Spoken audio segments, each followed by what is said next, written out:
So back on the fitness, you guys are all three of you have been big into CrossFit for years. Yeah. What's your favorite WOD? Grace. Yeah. Nice. I mean, I'm a barbell Grace. guy. Yeah. Grace is a big man friendly named WOD for sure. Yeah. No matter what I've weighed, actually, I mean, arguably have done better when I was fatter. Yeah. It was easier for me to move I think 254 was my best score ever. I could never, but like I also never did enough mobility, never did enough things because my shoulders are just a mess just from manual labor forever and working on cars for a long time. Like they're just trash. I got an ultrasound of them a couple of weeks ago because I'm trying to get some stuff fixed, and I was just like, Jesus, it looks like a fucking train wreck in there. But but I just was always I could cycle a barbell pretty fast. But like if you were really being judged in a workout and you had to do jerks, that part of it was always in high speed. That part of it was always missing for me because it basically like clean and press. Like I just get it to my shoulders and boom. So it's just like this, like all the time. So it was, no rep. Yeah, for real. But yeah, that was always my favorite thing was to get done with Krav, and I'd walk through because our Krav was in another room. We'd have to walk through the CrossFit section. And I wouldn't say it to anybody in general, but like Martelle's working out, I just walk by like no rep and just keep going. Yeah. And just look at me like, what? That was a rep. It probably wasn't a rep either. What about you, Mo? What's your favorite WOD? I think McGee. It's an old school I don't one. know that one. It's a 30-minute AMRAP of deadlifts, push-ups, and box jumps. 5-13-9. But it's one of those. I mean, the deadlift, like it's super heavy. Like I don't think I've ever done it RX because it's like 275. Ooh. Yeah. And you're doing that for 30 minutes, so that shit adds up. Like I'll do 225 probably. Because and the reason why that's my favorite is that was one of the first WODs I ever did where I experienced like muscle failure. I was like a couple rounds in and I was doing the push-ups and like I got on the ground and like I just could not push myself up and I was laughing. I was laughing maniacally like in a pile of sweat on the ground. And people were, and this is back before like I was part of a gym. So like there's people in this military fitness center and then I'm just on the ground with my headphones in the pool of sweat laughing like the Joker. And I could see people looking at me like, is that guy all right? Okay.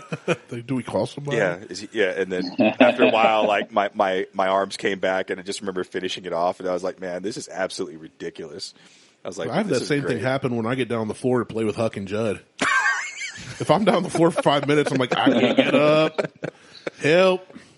Call what's the group of people that push whales back in the water? Call them. They're used to moving large objects.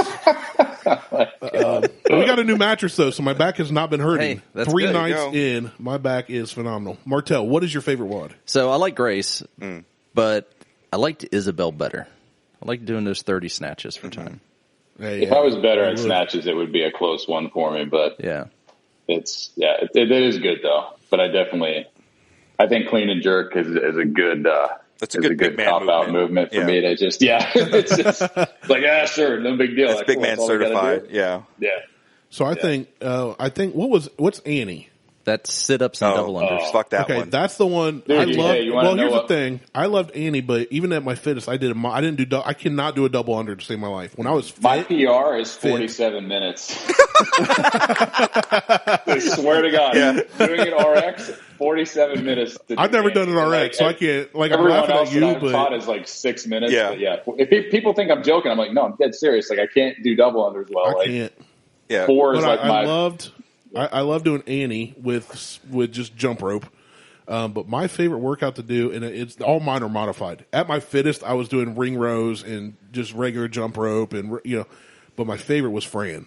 Ugh. And everybody hates Fran, but I did it modified. So for me, it was like I was doing ring rows, not pull ups. I don't hate that was Fran, the first. That was the first named workout I ever did. Yeah. That's a bad one to start with. It was at my L1. It's not the first CrossFit workout I ever did. Oh, okay.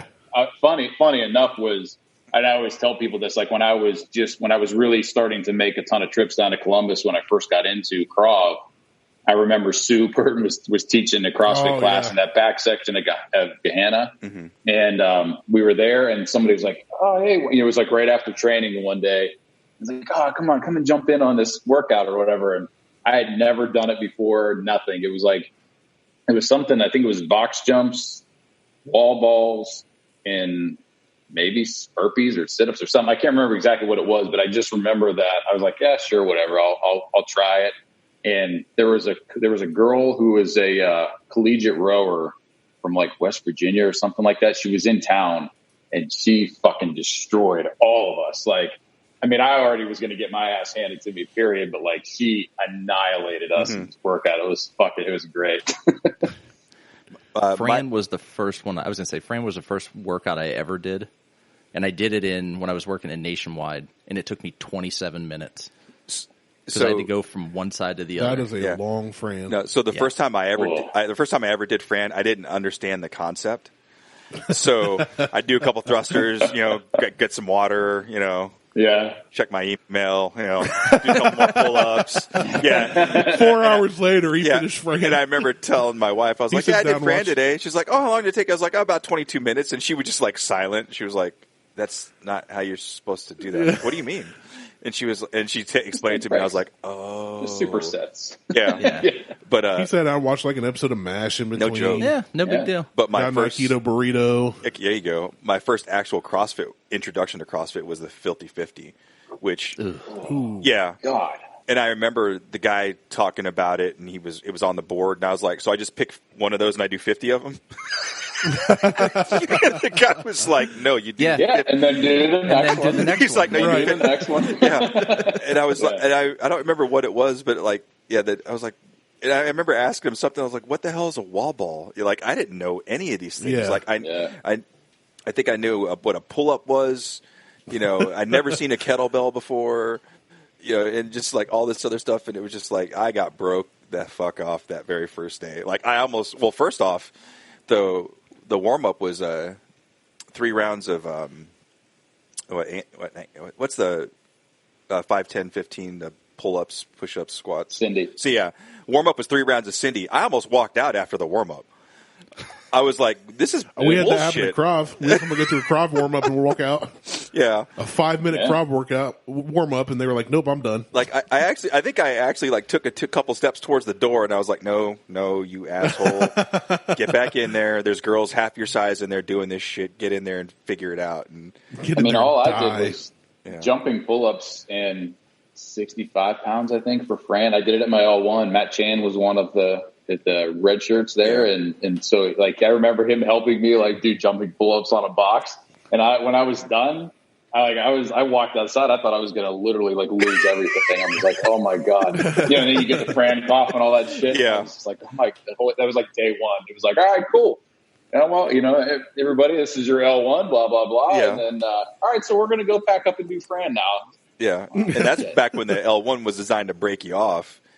Oh yeah. Yeah. So, and another one of my favorites, card games. I always love the card games. Oh, those. Yeah, so those you are have, cool. a list of workouts, and you do them. Now, the problem with So card many games of is each. coaches are sadistic, so they put the worst movements on all the cards. Or on all the big ones. all the symbols. Yeah. And then they make Yeah. jokers like 10 burpees. Every time someone pulls a joker, the entire class has to do burpees. I used to love I used to do, so I'd teach Krav and then I would do a workout on my own afterwards. So usually by the time I'm doing that, CrossFit's over. Nobody's in the gym except for a few scragglers or some coaches. And so I'd make my own. So I do like 5 burpees. I do movements I like. Like I love sledgehammers. So you get a big tire down with a sledgehammer. I'll do, whatever heart you draw is sledgehammer. So if I drew a 10, I do 10 and be happy. Like, so it's still a workout, but I didn't want to kill myself. But what was your least favorite workout in CrossFit? God. I don't know if we have enough time to make a list. For me, for me, not a list, just one. For me, anything. Oh, just one workout. Give me one workout that you absolutely like. If you walked in and saw it on the board right now, you got done recording, you walk in, you see it on the board, and you're like, "Screw it, I'm not today." Is there anything that you just refuse? What's the one with it's like a Cindy, but it's got the pistols and I think handstand push-ups. It's the same. It's 5, 10, 15, but I don't know that one. Yeah, it's all like I know which one you're talking about. It's sad. I used to have most of that stuff memorized. I can't remember. I can't do pistols worth a shit. At one competition at TFA, I did one on one leg, and then the other one I couldn't get up. It was like one of the when they had like the skills or whatever. So it was like pistols, double unders. I'm like, well, I'm not fucking scoring any points this time. I think I may have a photo of that, Jason. You do. Somebody was helping. Yeah, you did. You took the pictures because somebody was helping me up off the ground. It was like, like this. I'm like, oh, that's great. Yeah, I think I have that photo. It's Mary. Yeah. 5 handstand push-ups, 10 pistols, 15 pull-ups. Yeah. High school gymnastics as a big man, I don't have them. No. Yeah. I've never been able to do a handstand push-up. I can do those handstands. I could do those, but I can really only do them strict. To do them, kipping is always. I mean, I can do them, but it screws me up. Yeah, for me, I can't keep my balance. Yeah, for me with the hip surgeries, like I just cannot do pistols. So yeah. I can't do pistols. I can barely squat as it is. I just got really bad ankle mobility. Yeah, you're better bending over than squatting. Yeah, usually. Off camera. Oh yeah, it's not showing up on your camera. I am not a big fan of Murph. Like I'll do it, but that 1 mile run, you freaking communist. Whatever, I don't care. I suck at push-ups. Like I've always push-ups take me forever. Even fit, I'd get 4 or 5 in and go to modified. I have to get hit my knees. I'm terrible at push-ups. Anytime a workout has push-ups in it, I'm trying to figure out another way to do them so I don't have to do push-ups necessarily. Pull-ups are fine, but that many pull-ups, I end up like tearing the shit out of my hands. Mm-hmm. And then the air squats, whatever, that's not a big deal. And then you got to run another mile. I was never very good with well, that's how it always was for me too. It was like, and half the time I'm always bad on like you fucking pussy, like just go do it even if you got to walk. Yeah. But I would a lot of times like the one year I had the bright idea to row instead of run, which was worse. And then the next year was I did it on the assault bike, like a mile or 2 miles. That's even worse. Maybe it was a couple miles. And it wasn't any better, but I guess I was like, well. Because it's not running. It's not running. Yeah, so it's definitely not the same. But like that's what I'm saying. It's not any better, but in your mind, it's like not as bad kind of thing. Yeah. So that was it. Wasn't running. I've always had. I haven't been able to figure it out yet, and it's probably just that I need to spend more time like actually working on my body instead of just working out. But like my shins. And maybe it's my calves and stuff too. But like my lower legs will tighten up so fucking bad that like I just stopped running. Because it was miserable. It was like, I'm all for honoring these guys and doing stuff, but like, just the running was just fucking miserable. So I'm like, is there something else that I can do that won't hurt as bad, but still be pretty damn miserable? So like, I would either pick the bike or I would do the rower. The rower was far worse, but then it always felt like, you can't, you're not supposed to watch like the kettle boil or whatever, like trying to watch calories or meters turn on a fucking assault bike screen is literally like watching time freeze. Like, I remember trying to like get under 60 minutes or something for whatever the hell or whatever I was trying to do at that time was going to be my PR. And I just remember screaming at the fucking screen at the end of Murph because it wasn't changing. Yeah. I'm like, what? Like I'm facing away from like everybody. I even had the vest still on and stuff. And I'm like, why the fuck is this not moving? Like, there's no way. Like, and finally, I think I made it like 1 second under my old PR or something, and it was fine. But like, I was so pissed. I'm like, this is the stupidest idea. Why did I do this? Yeah, the first time I ever did it was I was deployed, and on that last mile, I cramped up like on the about 800 meters in, and like someone had to bring me candy and like juice and shit because like my legs. My legs. Sounds like me running 20 yards. Yeah. I'd be like that guy in the longest yard where he falls down. He's like, I'm still on this team. Yeah. Somebody bring me a sandwich. That shit is awesome. Yeah. Brucey. See, I always like the competitions. So Mo had a competition. You had what? It was 2 years ago? Yeah. The Guns and Ribbons. Yeah. And that was a good time. And then Jason always had competitions up at his gym that I would try to, I mean, every competition I went to, I tried to get as many people to come as I could get. And traveling to Boardman was always a blast just to go up there and do those competitions. So Martelle's still at TFA, TrueFit, here in Lancaster. Mo, you are at my garage. Mo's at Mo's Garage. Yeah. Check it out. It's a great gym. Home gym. now taking applications. It's a good name, Jason, do you have a gym that you teach at now, or No, so you're all out of the game, but then as far as like owning or instructing. Correct. Yeah, I haven't. It's been over almost a year. I kind of had like it's probably a way too long of a story right now, but like I needed to get away after I shut my place down. Like it became too much, and unless I had to go stop somewhere where like Andre was working out or maybe they're having an event, like I completely just separated myself from like the entire gym community. Like as far as like even just walking into one, and like she still works out, some places and stuff, but like I really just kind of needed some space from it. I needed to sort of redirect a few things, like even just in my own life period. Mm. And so I just like my intention is to just kind of do like what Mo's doing, and just where I've been trying to scrounge up some equipment and to build a home gym, having nice stuff, but like just building little bits at a time. And I want to, because it's for me too. I want to kind of do things a little bit different. My body's pretty beat up just from years of work and things like that, and not doing enough. And I'm now finally back in a spot where I feel better. Because honestly, I don't know, it was probably 3 years ago. I mean, I was 50 pounds heavier than I am now. I've made these small trips from, being my body just totally wrecked to, losing, 30 pounds or something like that. And then gaining a bunch of it back. And then my life's just kind of been a shit show for the last 10 years or so. And I never had a lot of that stuff under control. Yeah. Sounds very familiar.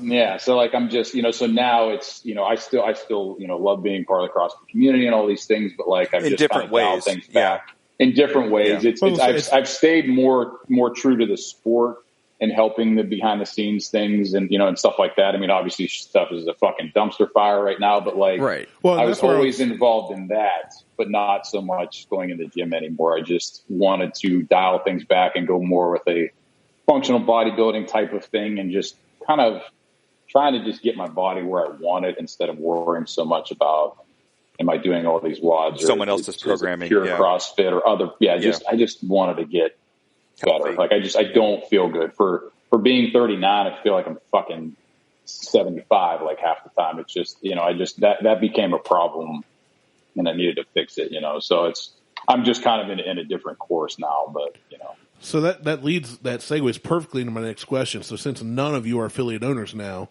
there was, and I, even at teaching Krav, I was doing it at a CrossFit box or gym, but I wasn't in it. I would do a WOD here or there just to help supplement Krav, kind of like Mo's talking about. They do definitely supplement.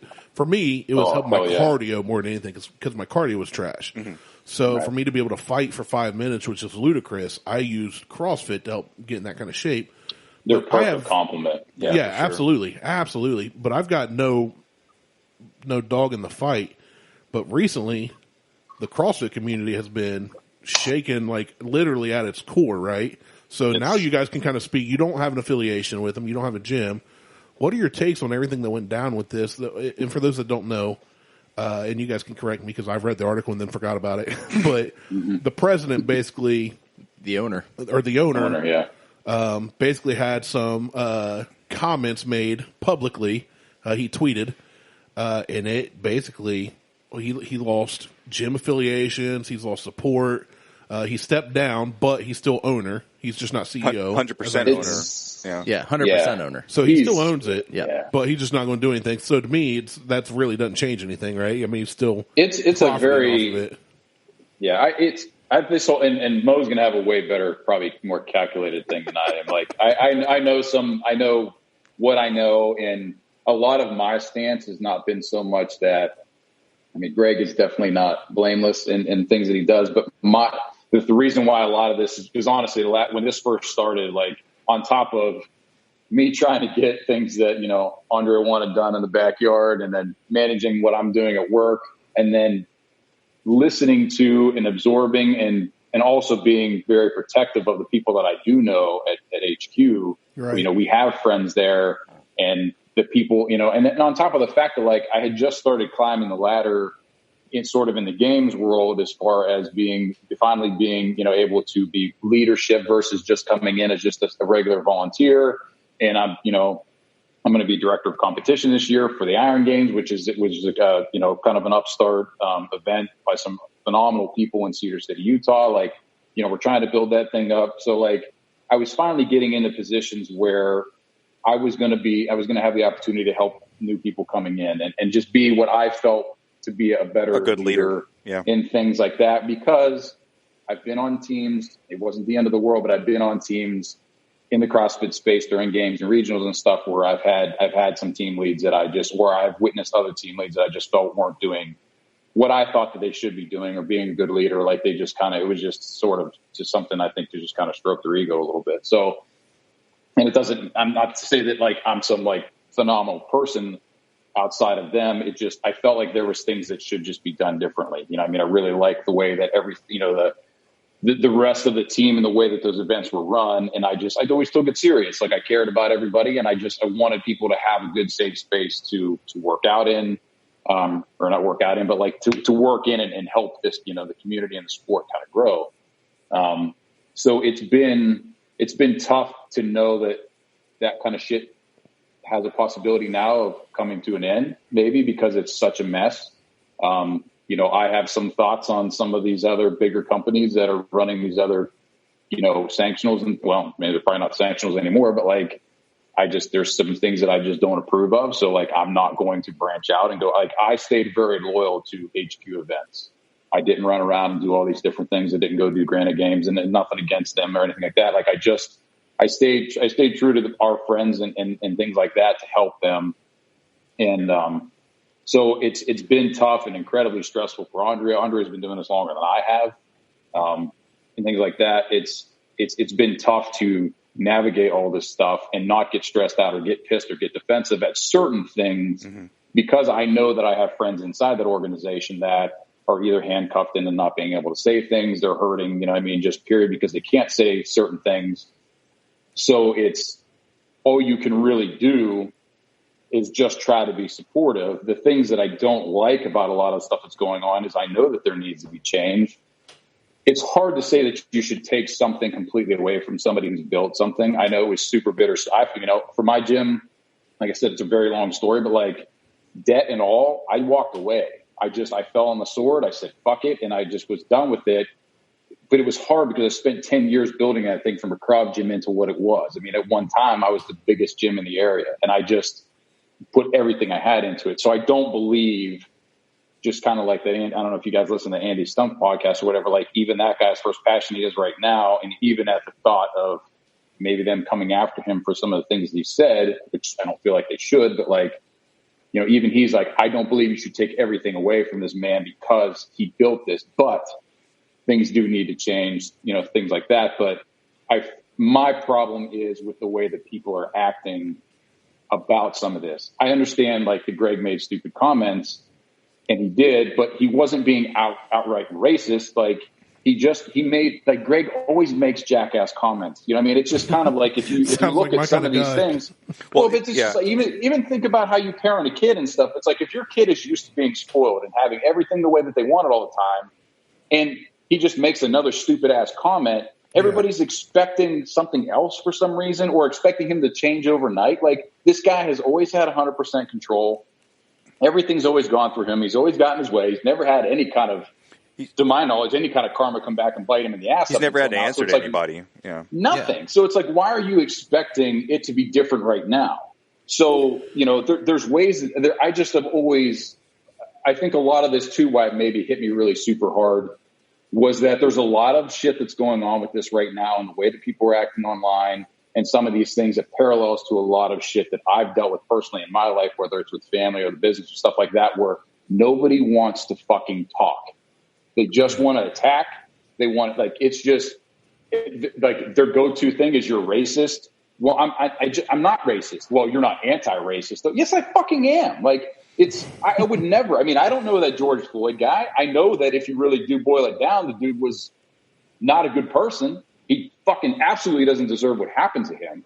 But this isn't like they choked a pastor out in the middle of the street and killed him. Like so for somebody, I know some pastors, some of them should probably be choked out. Well, right. And like I said, I want to make sure that it's very clear. I'm not at all defending anything. But you're talking about having open dialogue, right, is just to say, like, He expressed himself. That dude was absolutely fucking wrong. Like that should never happen. Any of that kind of shit.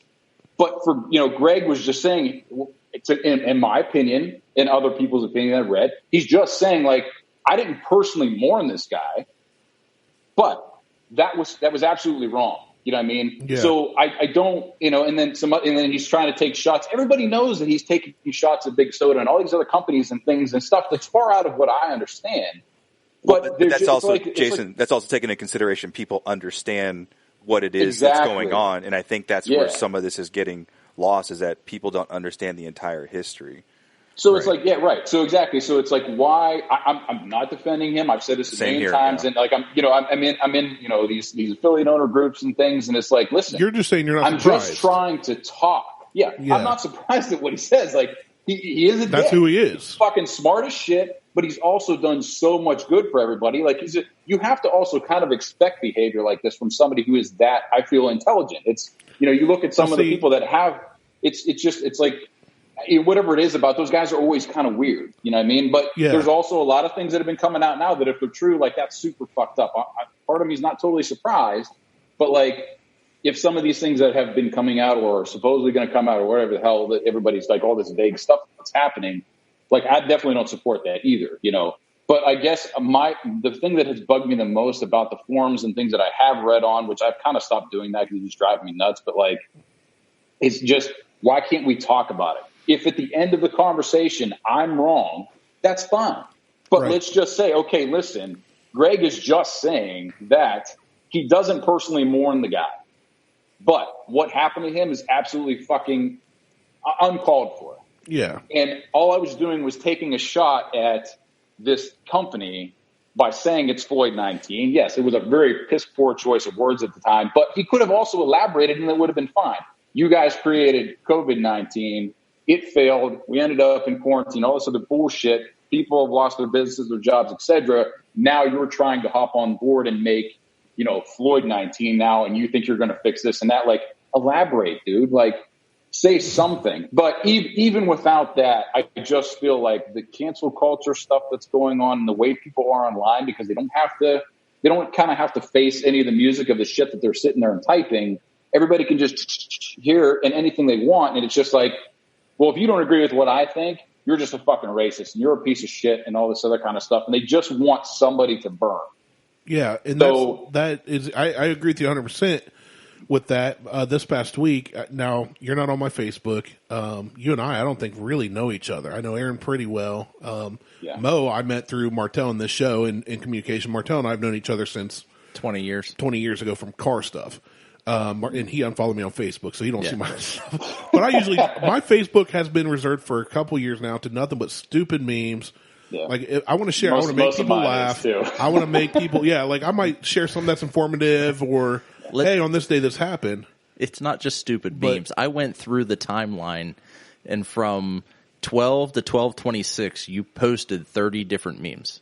One day. I got to get faster. That's too slow. Yeah, I'm not that good. Mine is usually dumb comments. What I'll do is if I'm up late at night going through Instagram or Facebook, I'll save some, and then when I get time, I'll just dump them all. So it's not like I do that nonstop. Like right now, obviously, I'm not sharing memes, but tonight for a half hour, I may go, hey, here's stuff I found the last 3 days. Boom. But I shared stuff about these statues being torn down, like Christopher Columbus at Columbus State, and people went nuts. Every one of them a white conservative, most of them people I know very close and love very close, and I would engage in conversations and they would get super upset and they're like, this is my opinion, why are you yelling at me? And I said, I'm not yelling, I've not used capital letters, I'm not I'm seeking understanding. I want to know if a statue of Christopher Columbus gets torn down at Columbus State, which first of all, Columbus State is funded by the state. We pay taxes to the state. My tax dollars paid for a statue of a guy who eradicated my ancestors first off.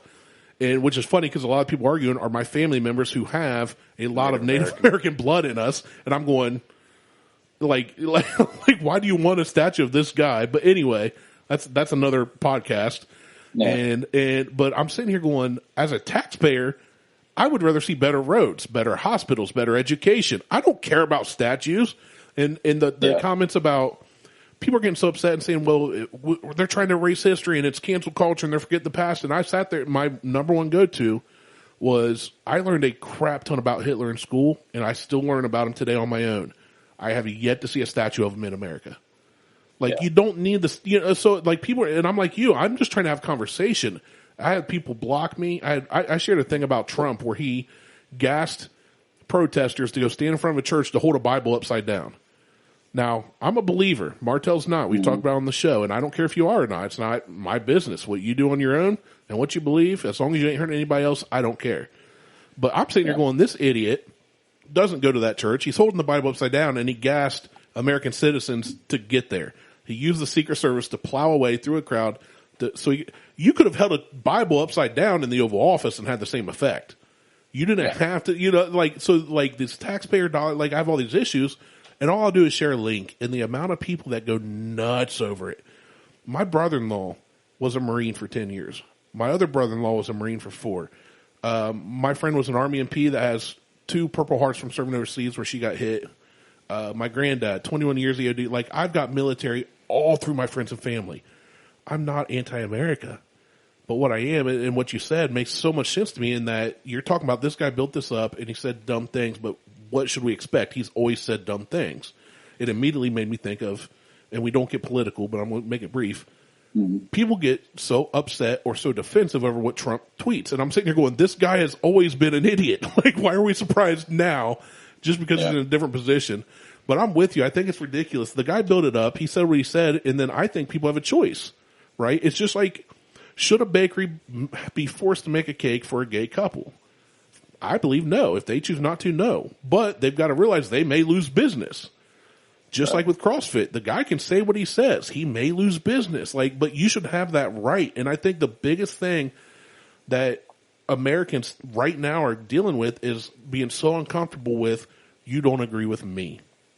And it doesn't promote anyone. I put that thing up the other day, because like I said, I've been wanting to have an outlet to talk all the time, just for I don't feel like I'm right about everything. I just would like to talk. Oh yeah, I know. A lot of my own life has been wrecked because people don't want to have conversations. It's just, I think what I think. That's it.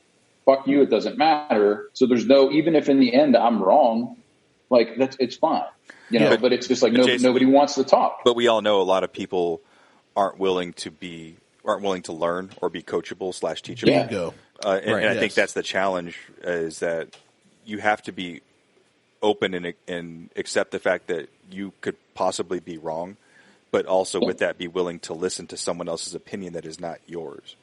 Amen. Well, there's a lot of go ahead.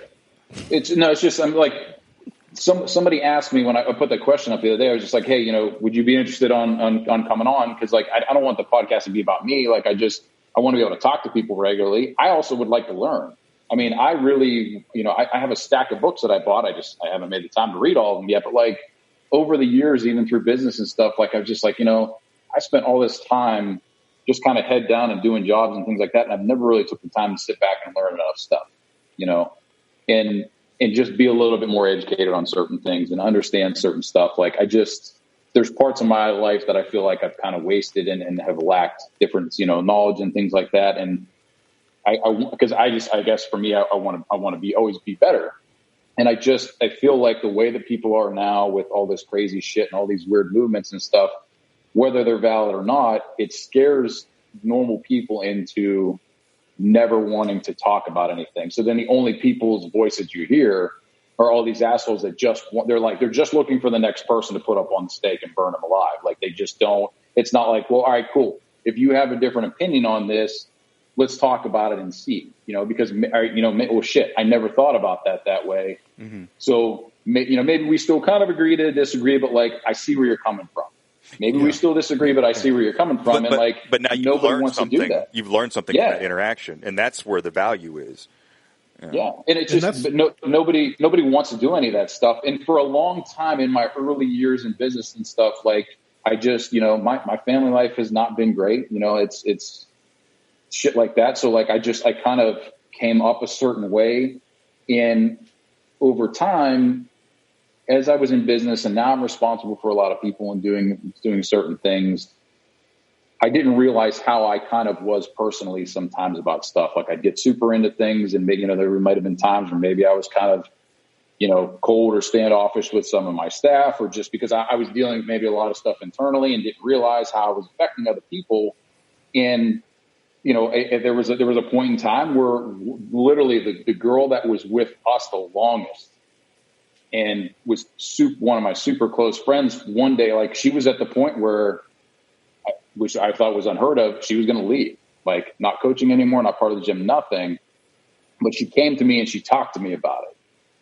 And I realized, like, some of the shit that I was doing, and just the way I wasn't purposely being an asshole. It was just kind you of had blind spots coming off. You had blind spots, but you took the time to acknowledge them. To me, like, we had a great conversation about it. I mean, I was kind of in tears at the end of it, and then after that, a ton of shit changed.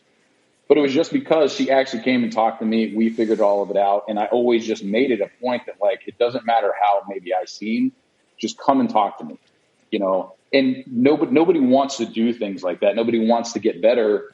And I almost feel like it's like, well, if people do get better, and now you have this window of this possibility where maybe you almost kind of have to look at yourself a little bit instead of just always yelling at everyone else. I feel like that almost scares people more. I can't find this meme thing that I follow the drummer for Thomas Rhett's drummer, super cool dude. And he posted this like stoic thing meme the other day, and it was about racism and, like, if racism totally disappeared, like, what it might do to certain people in order to have that, force them to kind of self-reflect on themselves and realize the things that maybe they need to deal with.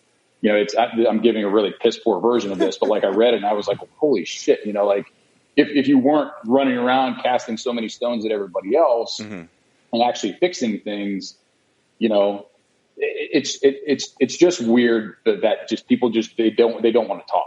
Like I said, I'm not explaining this very well, but, like, it's just nobody wants to talk. Everybody just wants to yell. If they don't like you, they just want you to disappear instead of finding out if there's something that they can take away from it, or just different ways to grow, because it just seems like that's all everybody wants to do. And then with fucking social media, everybody wants to, like, I said in the test call the other day, like, I was super disgusted with that post that Elijah Muhammad put up. I understand that this Black Lives Matter thing is a big deal. Their shit needs to change. A lot of the stuff that's going on it's always been fucking wrong. Like, let's, just because slavery was abolished forever ago doesn't mean that, like, racism and all this stuff has not still been there. Like, it's bullshit. You know what I mean? As a white guy, I definitely fucking have it easy. I wouldn't want to be a woman either. You know what I mean? But, like, it's instead of really trying to make change, shit posts like that where he's got a staged picture of him walking out of his fucking gym with a CrossFit banner and a can of gas, and a picture's worth 1,000 words. Dude, you don't need it. You're showing off now. That's a self-serving fucking post. Almost like holding the Bible from the church. It's not necessary. Like, just take a stand against HQ, whatever you want to do for the better. Like, just explain, get involved with, like, Froning and some of these guys on how to make things better instead of doing shit like that. Like, that's not, and then you have other people like Camille and stuff that are making stupid laughing posts. It's like, well, what? Now that you don't really need CrossFit anymore, now you're gonna laugh and act like an asshole about it. Like, I had the same things happen to me with members. You get members that, like, after a while they don't need you anymore, so they're going to go down to the next bright and shiny place. And now all of a sudden you went from being the greatest gym owner in the world and we love it here to, he's a piece of shit, whatever. Like, instead of all this catty bullshit going on social media, like, why not spend that energy figuring out how to fix this stuff instead of being, putting up a post that everybody's going to like and stuff? Like, you're doing nothing, to me, it's not productive. Yeah, I think you hit the nail on the head. The one thing that's resonating with me in everything you're saying, and it seems to be applying to every situation you're talking about, is people aren't willing to talk, and like Mo said, they're not willing to be educated. And I've been through a lot of mine. You don't realize how much destruction that's doing to everything. They think they're doing the right thing, but you're destroying everything. I shared the Aunt Jemima post, and people were like, we're erasing history, we're erasing that. And literally, I have a black friend of mine who's a Christian rapper, travels the country, he makes a living doing it.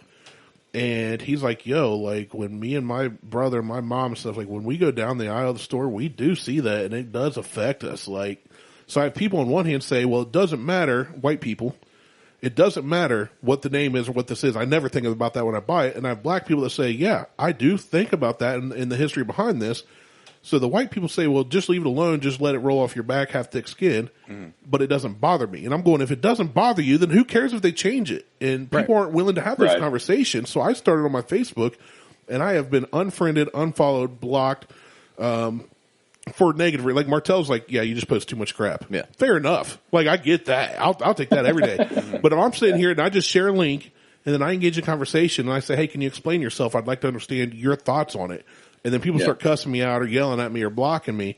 They're showing they're too close-minded to think, maybe I don't understand this. Maybe I can try and see it from somebody else's point of view. And that goes in the CrossFit community, that goes online and everything. And the biggest thing, so my favorite thing yesterday I did, so Thursday was my birthday. I had 2 threads this week that went over 100 comments. One was about Trump and the Bible. I had one lady that I worked with 15, 20 years ago, haven't talked to her even on Facebook, forgot she existed, that came on and said something about, if I'm bashing Trump, I'm a communist, and if I got a stimulus check, I didn't deserve it and all this, and then she blocked me. And I was just like, okay, well, sorry, I forgot you existed till just now.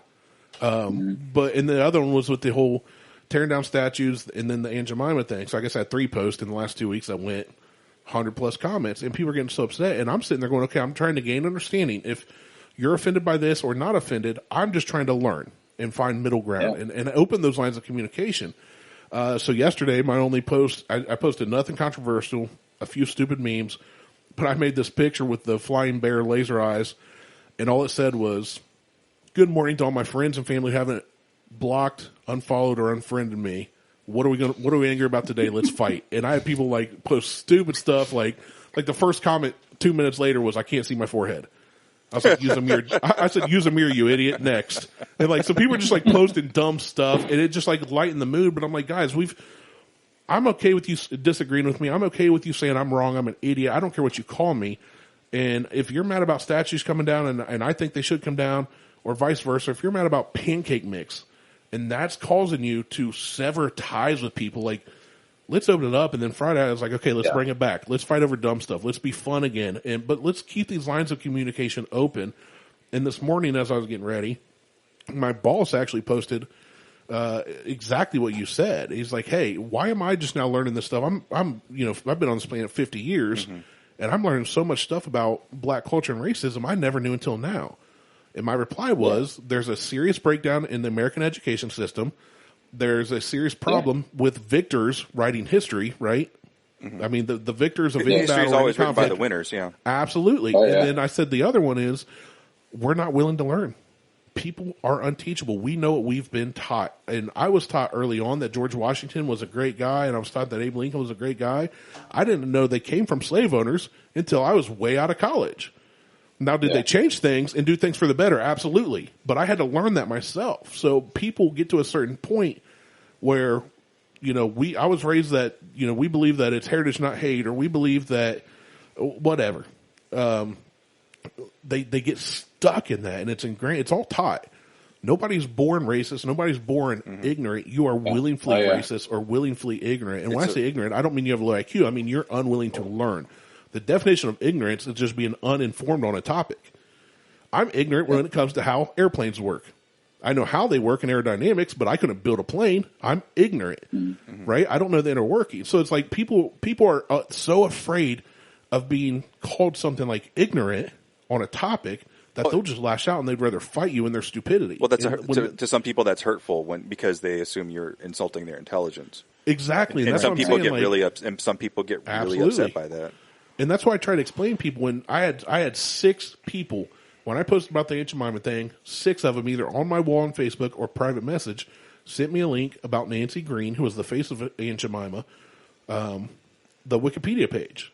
So I would send them back the Aunt Jemima Wikipedia page, which said like she was the first black millionaire. She did become successful, but if you look at their page, they literally say like, yeah, the guy that founded it saw a white male in blackface in drag making fun of black slave women, and that gave him the idea to use a black slave woman for the face of the company. I didn't know any of this shit. Oh, dude, I went deep into it. Aunt Jemima stuff to me was I just remember from childhood as pancakes. You know what I mean? So that's like where Yeah, and like, but people aren't willing for me. They're not willing to learn that from me. They want to say, "Hey, she was a black millionaire. They did a great thing for her." And I'm going, "No, they exploited her. They paid her, and they made her a millionaire. How much have they made over the years off of her?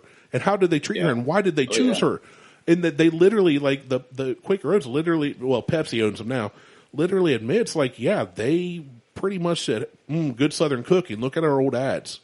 It's literally saying, like, nobody cooks better than a black slave woman in their ads. And it's very racist. And I'm going, guys, like, just educate yourself and be willing to say, I didn't know that, because before a couple weeks ago, I never Googled Aunt Jemima. I'm like you, it's pancake mix. I don't care about pancake mix. I care about pancakes because I'm fat. And on top of that, so with Nancy, she became, I think, like you said, Rain, I think she was the first black millionaire. But her family never saw any residuals after she passed away. Yeah. So they continued to use her name. And her imagery. And her imagery and likeness. But the whole way that it came out as treated, everybody goes, well, she made $1 million, so how bad can it be? I'm like, but think about every single black family that was still dealing with racism back then, or every slave before that wasn't a millionaire, that was still getting, I mean... And it's not that far back, guys. My granddad was born in 1910. I knew him most of my life till he passed away. He lived to be 103. He saw a lot of this stuff. And a lot of the murders, the lynchings, black guys getting drugged behind trucks happened in his lifetime. Some of them happened in my parents' lifetime. So I'm like, we can't just sit here and be, the ignorance is bliss thing needs to go away. We can't be willfully ignorant and be happy and not knowing and assuming, because when I have white friends and white family members say it doesn't offend me, so it shouldn't offend them, that makes no sense, because that's like me going, well, I should be able to tell a woman what to do with her body because it doesn't affect me. And if I say that, then people of any race can get fired up, right? Yeah. When you're talking about the willful ignorance, though, I think some of the part of that is normalization, because those things have become iconic within our culture that people just accept of them and not really taken into consideration. And if you look at the sport, let's look at sports. You have the Washington Redskins, you have the Florida Seminoles, and if you look back just even maybe a couple decades, if you look at the Cleveland Indians' old symbol, Chief Wahoo. Yeah, but if you look at how it used to look, how versus it looks now, they were trying to make changes to make it less of a racist icon, for lack of better phrasing, like a caricature. But because that things like that have been such staples within the American lexicon, that people just have accepted, like, oh, it's always been like that, which is true, but doesn't mean it's okay. Yes, and that's another comment I had. I had somebody say it's been like this for it was a Circleville public page.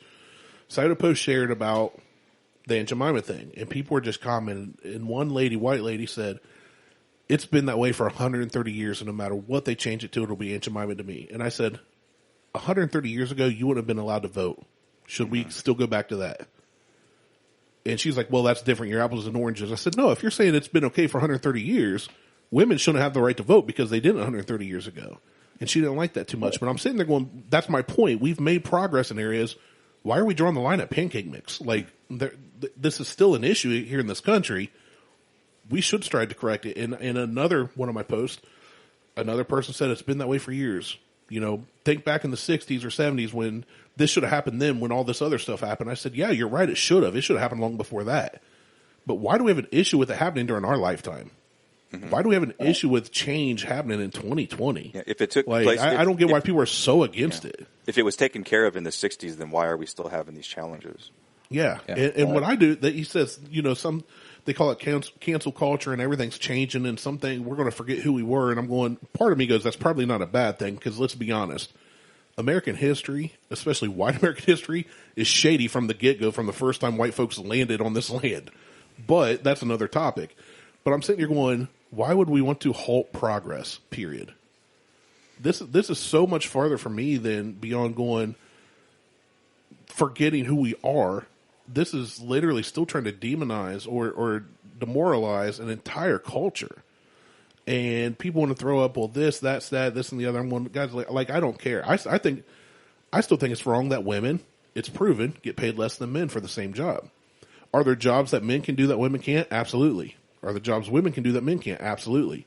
But for the same person in the same profession, if they have the same qualifications and perform the same way, it should be equal. So why do we not feel that way about this? Like, and I'm sitting there going, if you're telling me statues don't matter, but I don't want to forget our history, and pancake mix don't matter to me, but I don't want to forget our history. And I'm going, well, it does matter to them. So if it doesn't matter to you, just let it be changed and shut up. Yeah, if it doesn't matter, what's the matter? Problem? And I think you guys both have said very meaningful things on that topic of the fact that it is normalization. I would almost call it institutionalization. It kind of reminds me of Shawshank, where Red got out of jail, but that's all he knew, right? He lived his life in prison. When he got out, he didn't know how to handle it. I feel like we have grown up being taught certain things about certain topics, and it's hard for us to accept that it may not just be that way just because we've heard it that way our whole life. Well, and this is just kind of my kind of thing, because I'm a first generation American. My mother's Japanese, my father's Jamaican. I'm literally the first person to be born in this country. So my perception of what being an American is a lot different than someone who's generations deep into being an American. Like they haven't touched or seen their migration chain, where like my migration chain is like my mom and dad, like literally.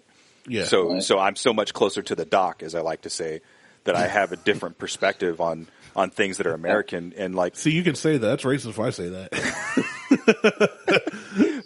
but you're absolutely right though. It's completely, so you're my an perspective American. is very different. Yeah. You were born here? I was born in the United States, but I've spent about half my life in Japan.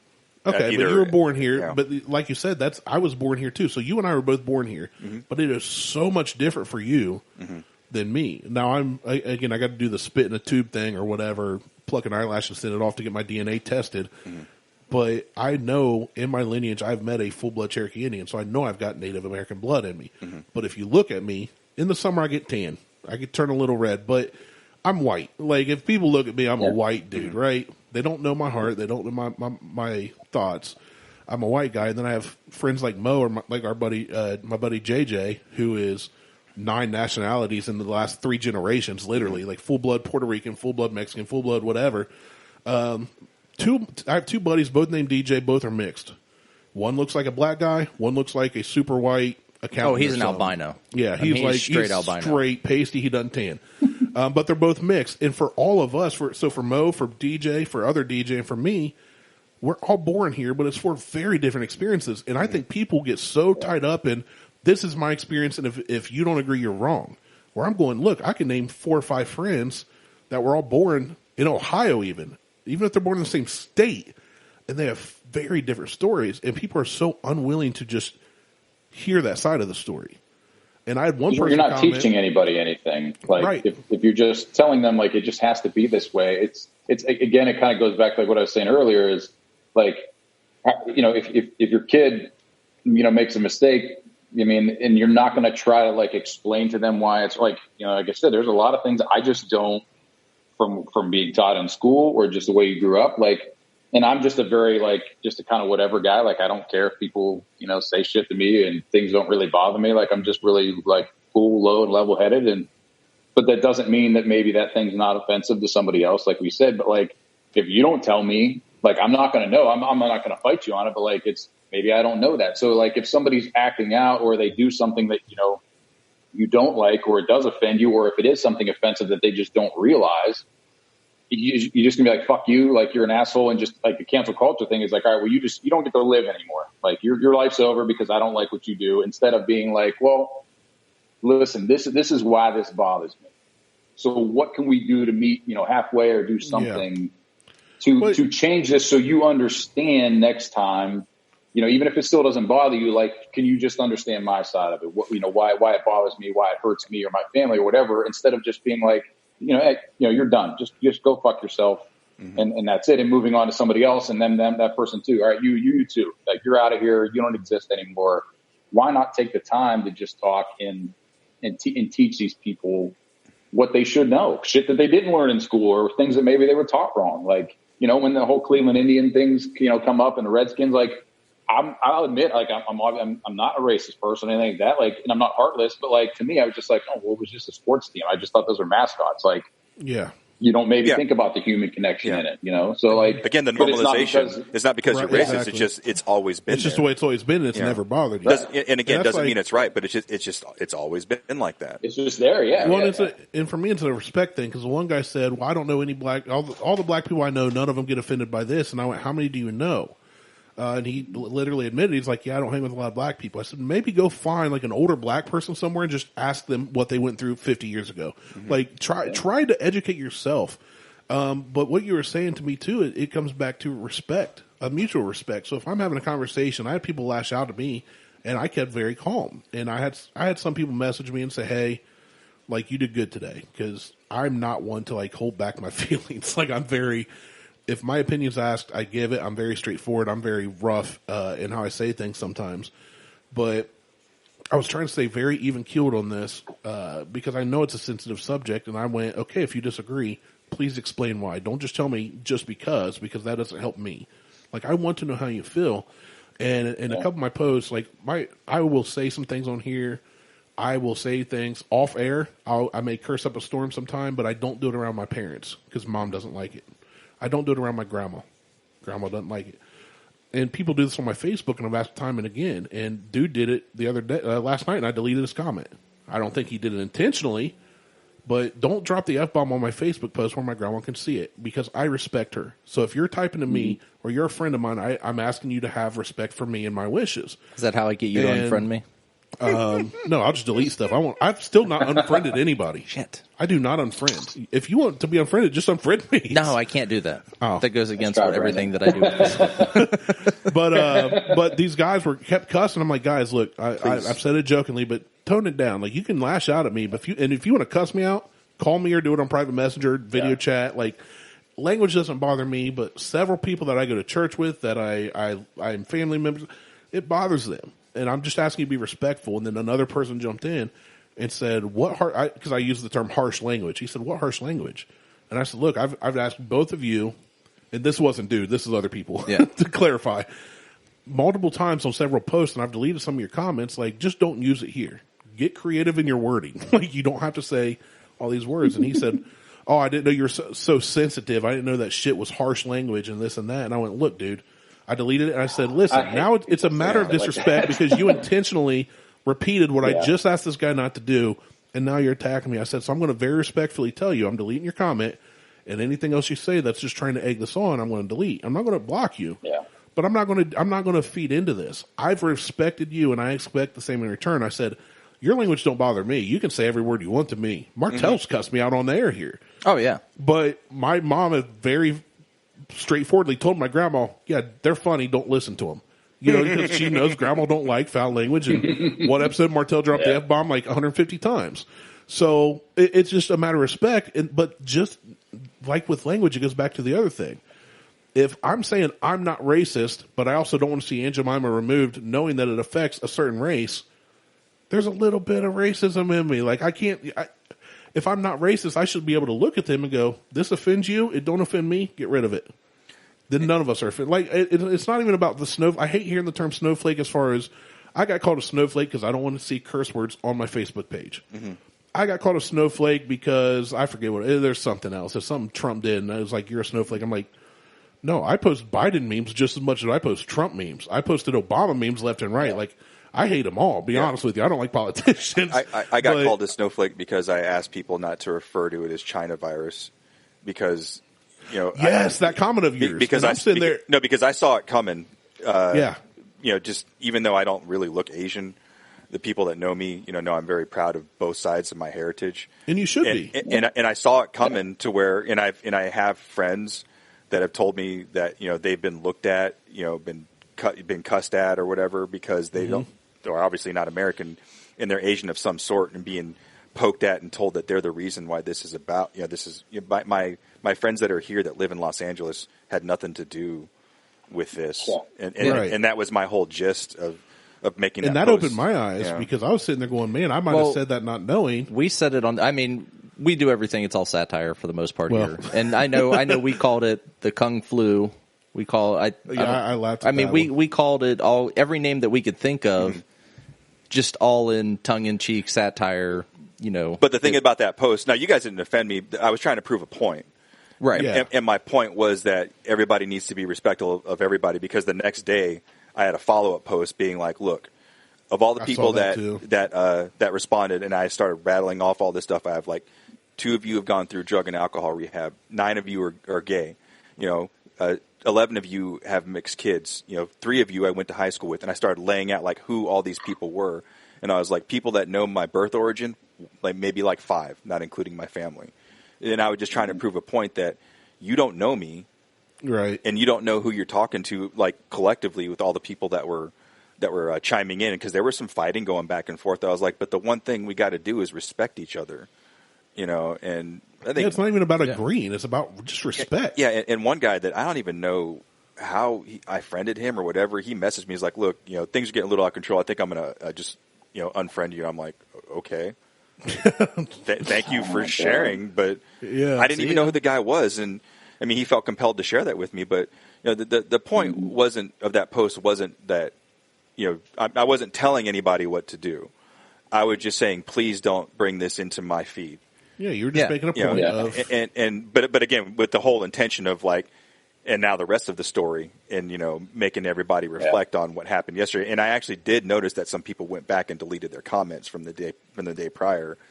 And I think for that, if I got one person to think about it, then mission accomplished. It's worth it. Yeah. That's the biggest thing, man. It's just talk. You know what I mean? And even with all the stuff that I've said, it's not like I haven't been guilty of not communicating. I've been getting better and better over time.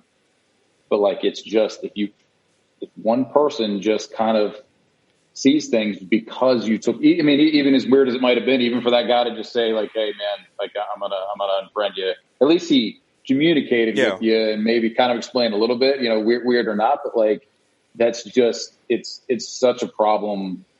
Like I said, it's just the same stuff that I've been saying. It's just nobody talks. Mm-hmm. It's just yell. This is my judgment of you. That's it. There's not going to be any fixing. Look, this is the way I feel, and that's all that matters. And it's not, because you feel a certain way about some things that bother you. There's things that I mean, I don't really get bothered that much by certain things, but I do get bothered for other people because of because of the way certain people talk, or the way they're treated. There's when they first really started, which to me just seems insane, but the fact that there was even that, that time where they finally started legalizing gay marriages, if that should really even matter, regardless of what your views are on that. It's just everybody's, bashing, all that kind of stuff, and getting, all shitty about gay and lesbian and these communities and things like that. It's, why the fuck does everybody hate? It's almost like they have to have somebody to hate, or they got to pick on this person or that person or whatever. And it's just if you could I understand that this is probably a dream, but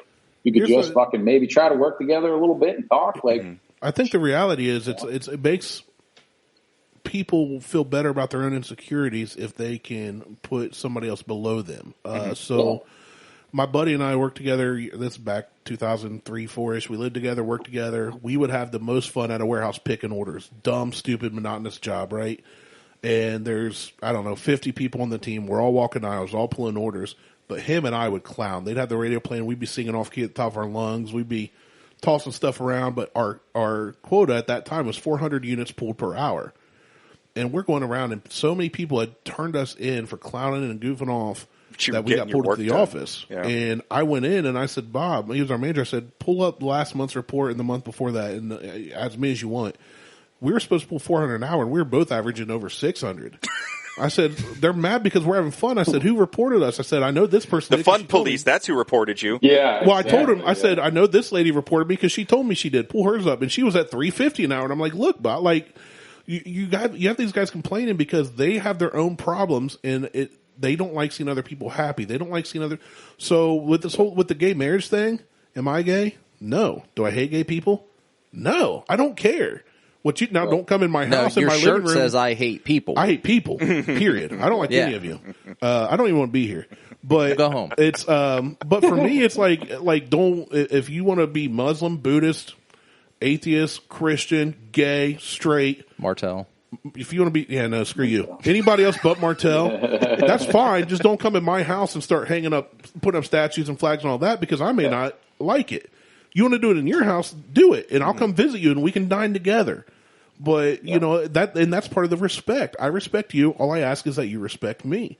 And I just feel like you said, I just feel like the big problem is people don't want to listen, and people feel like they have to. There's a difference between listening and hearing, though. Yeah, and that was one of the things I was going to bring up. Yeah, some people just talk just so they can wait for their turn, or people listen just to wait for their turn to speak.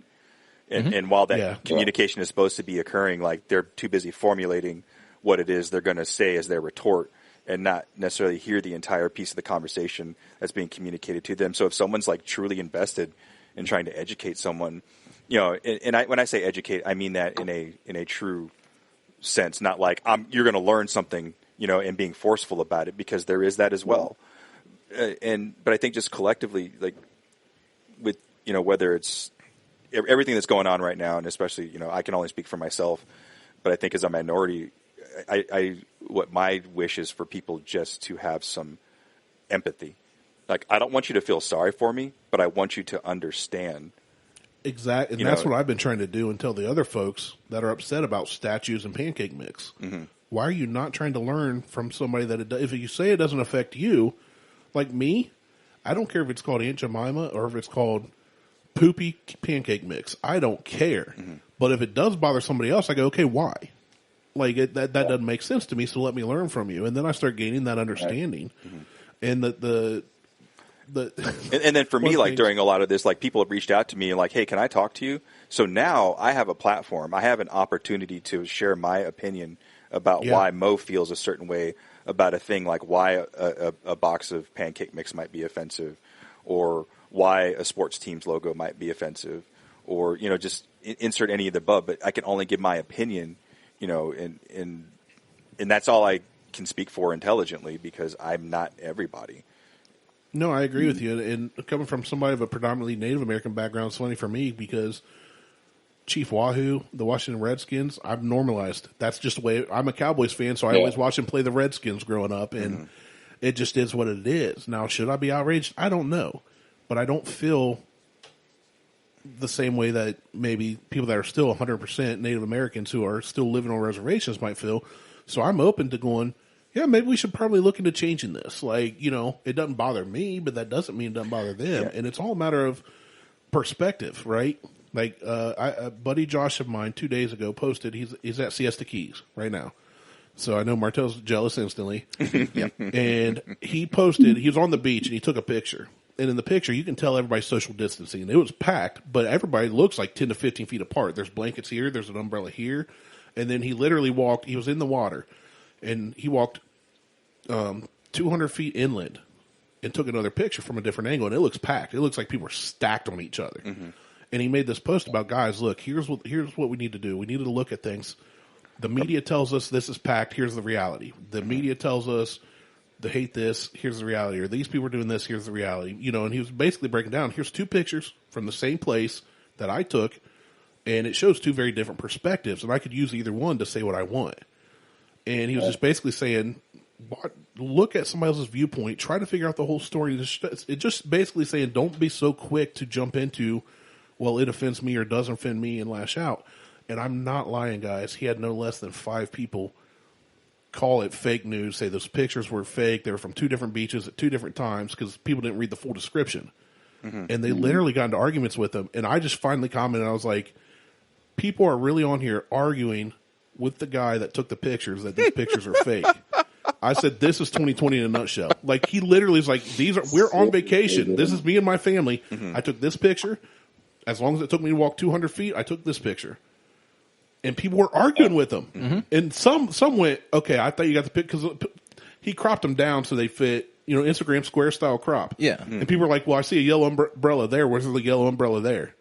It was just like the dumbest stuff. And they're like yelling with him. And then one guy gets on, after he had already explained it like 5 or 6 times in all caps, this guy's like, this is fake news. You're an idiot, blah, blah, blah. Maybe some Trumpetarian will believe that.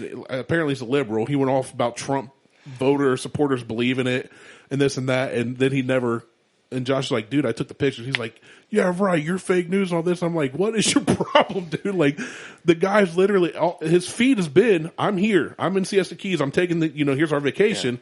And all his posts the was raw like photos. Yeah, his post, and he did that. He literally had to put them in the comments. But his post originally was like, "Hey guys, don't be so quick to believe everything you see or hear online or through the media." And then people were yelling at him for it, and he was like, "No, I'm using my own pictures. Like I'm proving to you, people are social distancing here. The media could easily take a picture from this angle and make it look like it's not." And it's just unreal the amount of people that jumped on him because they didn't read the description, they didn't even care to take the time to understand, and they lashed out at him about how he's spreading false information. I'm like, guys, he took the pic. He's there. Mm-hmm. Have they listened to our show? He's on the beach. No. Okay. These kind of people are the kind of people, again, they don't want to be educated. Ignorance is truly bliss. Yeah. It's so much easy to be angry with somebody or to block them on Facebook or to shun them than to educate yourself. Well, I was talking about the spreading of false information. Oh, we do. That could be the subtitle of our show. I saw a picture that was very similar. It was a lion like holding one of its cubs in its mouth. Yes, I saw that one. From one angle, like it looks like the cub's head is in the lion's mouth, but then the other angle, it's like the lion like picking up his kid, like, you know, get your ass back here. Yeah. Yeah, it's just amazing. I think you two have said it very well. You are more articulate than Martelle and I are. I'm not articulate at all, so I think this episode is probably one of the episodes I've talked the least. Yeah, he tried to spell Aikido earlier with the number 8 in it. So. I did. Well, that was burrito. Oh, burrito. Burrito with the number 8. Yeah, but I think you guys have said it well. It comes down to open communication and respect and just hearing the other side. And, man, if 50% of the people that are fighting each other right now would just take the time to sit down over coffee or bourbon or whatever and say, hey, tell me your side. And I'm going to listen. I'm not just going to listen, but I'm going to hear you and hear what you have to say, and then I'll give you my side. I think we would be in a far better place. Yeah. Yeah, one of the things I used to employ, like, while I was in the military, when I would have, you know, like counseling sessions with my younger guys, because I was always, you know, when I was younger, I was very closed-minded. You know, I wasn't in that growth mindset. And as I matured and realized that I had the opportunity to make things better for the people that worked, you know, beside me or in the same organization where I was given maybe a little bit of elevated status, I started telling them, like, at the end of this, you know, I want you to tell me what I'm doing good and what I'm doing bad. And they'd kind of look at me like, I'm not telling you what you're doing wrong, because then it's going to come back on me. And I would stick it to them. I'd be like, if you don't tell me something that pisses me off, then you're not doing your job and you're not making me better. And there were some times that they told me some shit that I had my blind spots. And there were some times they told me some things that I got pissed. But and I had to sit and think, like, why am I getting pissed? I'm getting pissed because they're telling me the truth and it's hurting my feelings. Bingo. But because it's hurting my feelings and I asked for this, then I have an obligation to do something with this information. You know, now, I mean, none of them ever said anything offensive or abusive. And I explained to them the parameters in which I want. Is like, I need you to tell me what I'm fucking up. Because if you don't tell me, I'm not going to get any better. You're not going to like working here. And I'm just going to keep doing what I'm doing. And I'm thinking it's right. And that was probably like the best painful lessons I've ever learned was by opening up myself to listen to people tell me what I wasn't good at. And that's hard. Yeah. It's hard to be told what you suck at. Yeah. But it's even harder to take that information and, one, not get pissed off, and two, do something about it. Well, here's the thing, though. If you do get pissed off, you've got a decision to make, right? Mm-hmm. Like I've said, I'm teaching our 6-year-old every day you've got decisions, and you're going to have repercussions, good or bad. So you get pissed off, that's fine. They say something to you pisses you off, you can lash out right then and there out of raw emotion, or you can step back and say, okay, I'm going to sit on this, sleep on it. I'll revisit in 24 hours. Then you look at yourself and say, one, should I have been that angry? Because is it the truth? And is that why I'm angry? And two, how do I respond to this? Is what they said, did it piss me off because it's wrong and I need to defend myself? Or is it because it's true and I need to change myself? And I got my feelings hurt. And yeah, and you got your feelings hurt. Yeah. But with a lot of time, that's exactly like these discussions. People get their feelings hurt and immediately want to take their ball and go home. But they're going to cuss you out before they do. Because they want the last word. And, you know, so it's kind of that's my approach through all these discussions, especially online, have been, look, I'm not being disrespectful. People are lashing out at me and calling me names. I'm like, look, I haven't called you a name. Why are you calling me a name? I'm trying to understand you. I'm not saying you're wrong. You're saying this, and that, and then you ask me what I think on it. And I'm giving you my opinion and my thoughts. And there have been times where I've literally said, look, I've said the words, I'm not a smart enough man to understand this, but this is how I feel. And that for me, I grew up getting picked on when I was fat. I grew up having to defend myself, and I did that with sarcasm, with wit. And I've lashed out, and I've done it at the expense of people my entire life. Through high school, I could make people cry just by what I said, just really break people down. And here I am now, I'm 37, raising two young men that are going to be coming up in the world, and I've got to look at them and go, okay, what do I want my boys to be? Mm-hmm. Do I want them to be sarcastic a-holes who may make some people laugh, but are doing it at the expense of others? Or do I want them to be intelligent and wise enough to go, hey, maybe it's me. So what do I need to get out of this? And through all this, I've been cussed out, I've been blocked, I've been unfriended, I've been called a Republican, a Democrat, an idiot. And I'm going, guys, I don't like any of them. I don't like statues made with taxpayer dollars. Like, my biggest issue was, one, the statues getting torn down never should have been put in the first place, and two, they're using tax money to do it. That's a stupid waste of money to me. Yeah. That's all I was saying. And people were like, well, if you take down Christopher Columbus, and then they said, what are they going to do next? Change the name of the city? I said, what if they do? I was born in Columbus. Hope so. There's actually a petition right now to call Columbus Flavortown. Because Guy Fieri's born there.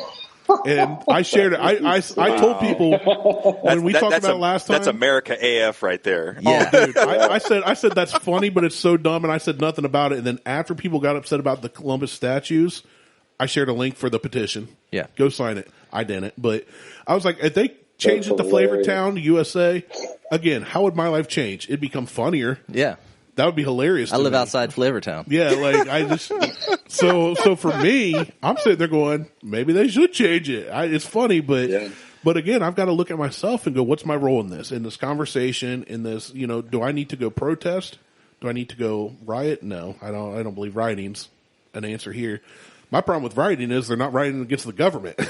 Right. You're mad at the government, fight them. Don't fight other people. Locally breaking shit. Yeah, but that's another conversation. But I think that we all need to chill out, take a step back, sip some coffee, some mead, whatever it is. Mm-hmm. Smoke pot if you want. I don't care. I don't, but you can. Whatever it is that calms you down, have a cigarette, whatever you're Fran, whatever or like that thing I posted the other day, black or white, come have a beer. Yes, I love that video. I really wish. Martelle's like, man, I wish I lived closer. Yeah, I really wish my driveway was not on a major road, because I would have done that evening. Seriously, I'm just gonna go sit in the middle of 270 with a sign. I don't care that your driveway's on a major road. I'm gonna just come sit in your driveway without telling. I'm just gonna show up. We're just gonna show up. Buckhorn Podcast is traveling. Let's go. So we've been at this for a little over 2.5 hours. Yeah. Because we're solving the world's problems. Yeah, we're solving all the world's problems. We can keep going. 3 white guys and Mo. Solve the world's problems. It's like the United Nations. Yeah. But I think a lot of good stuff was said today, though. Absolutely. Getting different, because we're different ages, we're in different parts of the state and country, and different backgrounds for sure. Different backgrounds. Yeah. So I think, and Martelle and I, that's one of the things I think that's why we work so well together, is we come from similar but very different backgrounds. We're both born in Ohio, both raised in church, but right now we believe very different things. Mm-hmm. And people don't get, it's like when GW was on here, him and I, we were butt heads on everything. I told him I didn't follow him on Facebook. He's the first guy I ever followed, and he's one of my closest friends. And I said, I can't do it because he is my uncle. I said, you're just pissing me off. He's like, you're pissing me off. We did that, and then we went golfing 2 days later. And people are like, wow, well, you were mad at him. I said, but dude, that part of that is me in that discussion. And I don't want to end a friendship because of anger, especially over silly stuff or things that are trivial. But even serious issues like Martelle and I, we don't agree on a lot. Mm-hmm. And Martelle, we agree on about 80% of most things. Yeah. Okay, I shouldn't say a lot, but there are things we don't. And we go back and forth a lot, but I think it's that respect that we have for each other, just like you guys. That's what I said. That's the key. That there's a line, and once you cross that line of disrespect, or you, once you cross that, there's often not times a way to come back across that bridge. Yeah, I agree. Yeah. And I think that's our biggest issue is the, just like we talked about, the respect and the being willing to be taught. Mm-hmm. Well, I mean, that ties back into the fitness, right? I mean, how many guys were you guys as instructors trying to teach somebody, and they're like, well, in high school, we did it this way. Your high school gym coach that, was an idiot that had no experience and no training, did it wrong, and you're going to hurt yourself. Like I know in Krav, I had somebody come in that said, well, I'm I forget, it's one version of karate black belt, and we used to throw kicks this way. I was like, fine, do that. Next thing she knows, she's on the ground getting her butt kicked. Like, I'm going, I understand how you've been taught, but in this scenario, that might not be the best. And she quickly went, just like Chris, that was a Taekwondo black belt. Oh crap. Like, I've never been hit this way. I've never been pushed this way. It's so hard for people to be that uncomfortable, I think. I think if you haven't gone through Krav or CrossFit, some kind of training, it that makes you get comfortable with being uncomfortable. Yeah, exactly. Pushing you beyond what you want to do. I think it's hard to have conversations like this. I really do. I think there's some kind of tie-in. I mean, you never grow, until you're outside your comfort zone. Yeah, so, even like Mo was talking about, like having people tell him things that he was doing wrong or whatever, like those, and the ones that I mentioned earlier, like those have probably been some of the best conversations that I've had, even for me personally. I mean, there was a couple of times that I ran, even as a business owner and a leader, like where, one of my guys or girls, kind of walked in and were like, hey, can we talk? And I loved that because I wasn't really used to that. You're just like kind of how things are now. Like you're just used to people just yelling at you and, oh, you're wrong. Or, if you do actually explain some things to them, they're just like, oh, you're full of shit. You're lying. Like, it's that kind of stuff makes it hard for people to want to ever talk or to want, I'm usually a guy that keeps most of my stuff wrapped up pretty tight and I don't talk to anybody. It's affected even my relationship with Andrea at times because I'm just not used to that. I'm used to when I do actually voice my opinion, people just tell me I'm full of shit, and not everybody. It's, it's been more of a family thing, but like those are things that after that happens so many times, it just kind of becomes programmed and it's hard for you to, it's part of your normal and it's hard for you to talk.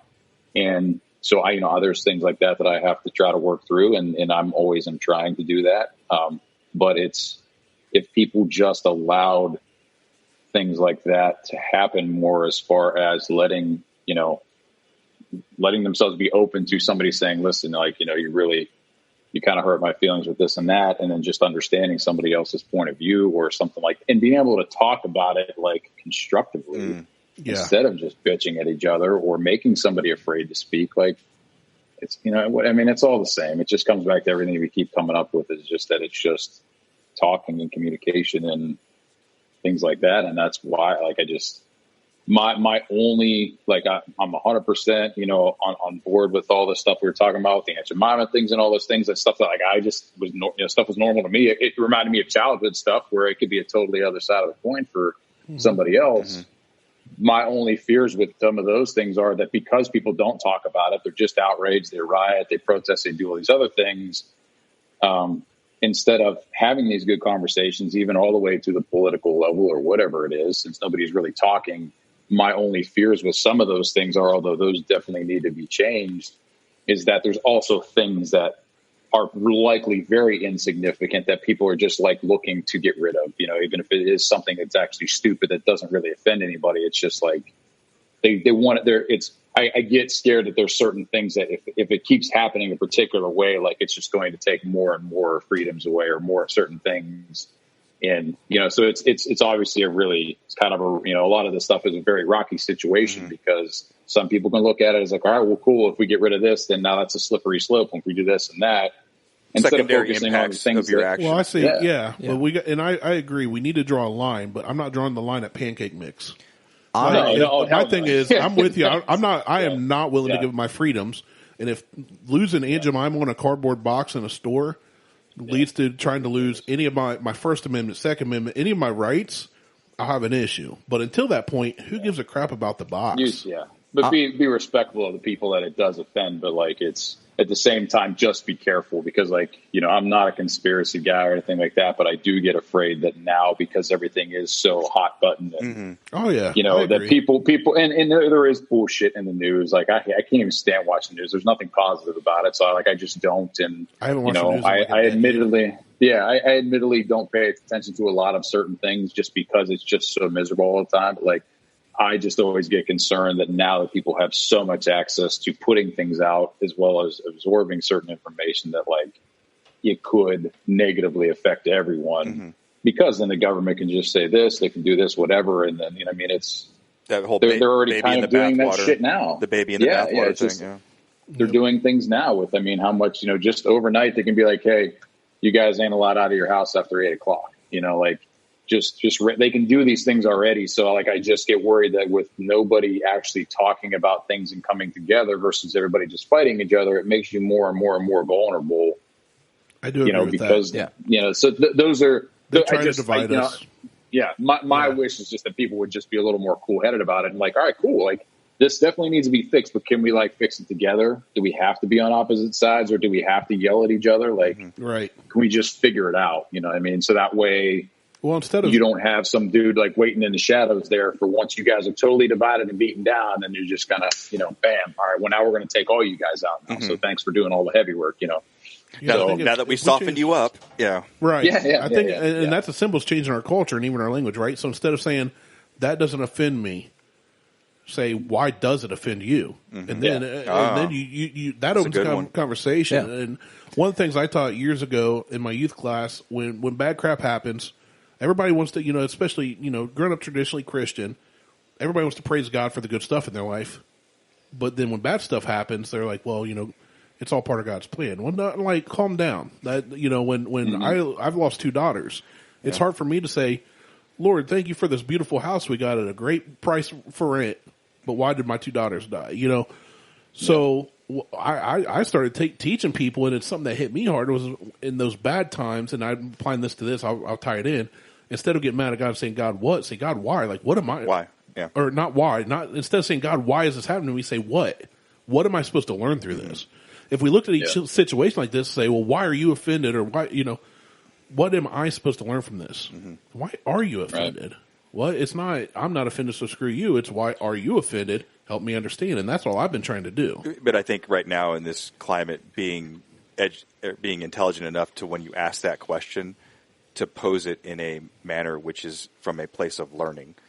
I usually just use the word explain. Yeah, like on Facebook, if somebody says, no, that's dumb, they shouldn't take it out statues, I'll say, can you explain?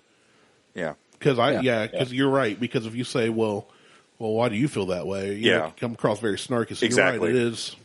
It is very. And to that point, like I've said things, even with all the CrossFit stuff that was going on and being in some of these groups that used to be fun, and now it's like been a complete shitstorm. But like the thing I think with a lot of this is like, if you're going to be posting things and you're going to be sharing, these articles like that one from Medium about the Zoom call and all that other kind of shit. Like if you're going, but like, post them and like elaborate in the caption at the top, and kind of, if you're going to do this and you're going to try to be a leader instead of just a shit poster or somebody who's just kind of spreading things around, like offer some kind of guidance. It's not to say that you want to make somebody biased toward your opinion of it, but just say, look, this is my feelings on this, blah, blah, blah. And try to invite open dialogue. And that was like the only thing, like, one of the guys that I know is one of the leaders of, one of the moderators or whatever the hell, the admins on that forum or something. And like him and I got into it a little bit on a message.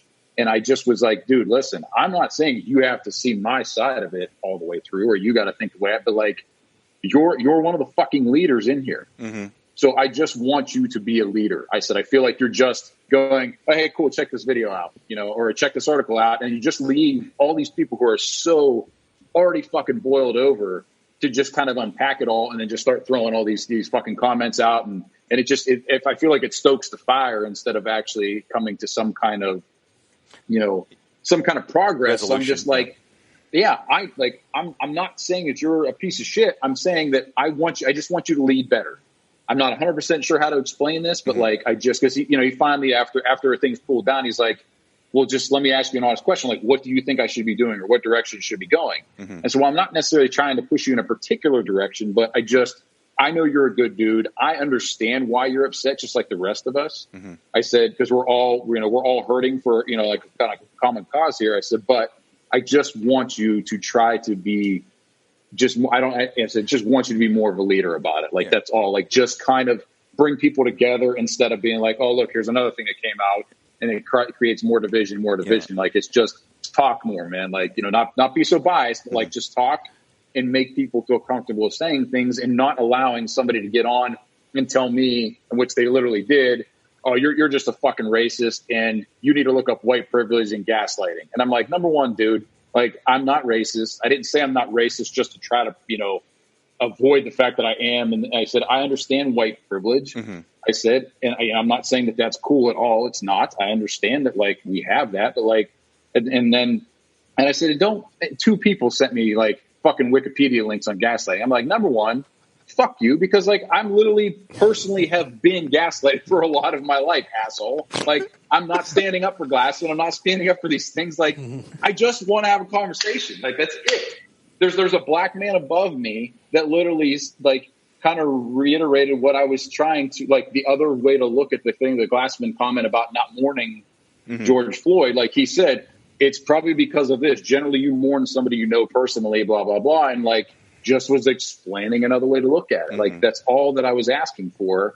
And I just kept saying, guys, I'm not being racist. I'm not happy that George Floyd died. Like, no. I didn't know anything about him. I didn't even know most of the story. I didn't even know that he was even that bad of a guy until I really did research. But like, I don't know in that moment what I would have done. And it's really fucking scary to know that, like, you know, if you're him, there's nobody for you to call. You know what I mean? Like, the cops are already there. Mm-hmm. So it's like, so if I would have personally witnessed it, I know that I'm protective and maybe it would have landed me in jail. Maybe something worse would have happened. Mm-hmm. But I would like to think that I would have somehow got involved. So I'm not happy that this guy had this happen to him. But I'm just saying, like, don't destroy somebody else just because they made a comment that you didn't really take 2 seconds to just sit and analyze and just talk about it. They were really not great for the climate of what was going on. Like, take the temperature in the room, bro. But like, it's everything's just too spitfire all the time. You know what I mean? And it's just so, like I said, like, going back, I just was like, listen, man, it's also your job to lead everybody, not just share things. Like, you got to just be like, hey guys, like, and he did end up doing all this and it's been fine. But like, I just want people to do a better job. Like, take the leadership thing seriously and understand that. It's like, you being the admin of a group, like, it gives you the power that these people can and will follow you. Yeah, and that's and that's part of the challenge that we have in the CrossFit space, is that there's no developmental curriculum. A lot of times people are placed in positions because, you know, luck and timing, or just opportunity. And when you're placed in that spotlight and you don't understand the power that you have, I say that with air quotes. Yeah. It's a piss poor word even on my end, but like that, it's right. But when you have that quote power to influence people and not understanding, like Uncle Ben said, you know, with great power comes great responsibility. And if you're not Uncle Ben anymore either, sorry, it's a Spider-Man reference. When you're put in that position and you don't understand the influence that you have, and then not taking the time to, when someone gives feedback like you did, Jason, like, hey, dude, you are a leader, whether you realize it or not, you know, take into consideration how you might be steering people in one way or another. But then, you know, that's a gift right there, that you reached out and said, hey, bro, I'm not sure if you're aware of this, but this is what we see, and this is why people are reacting a certain way. And like you said, do something about it.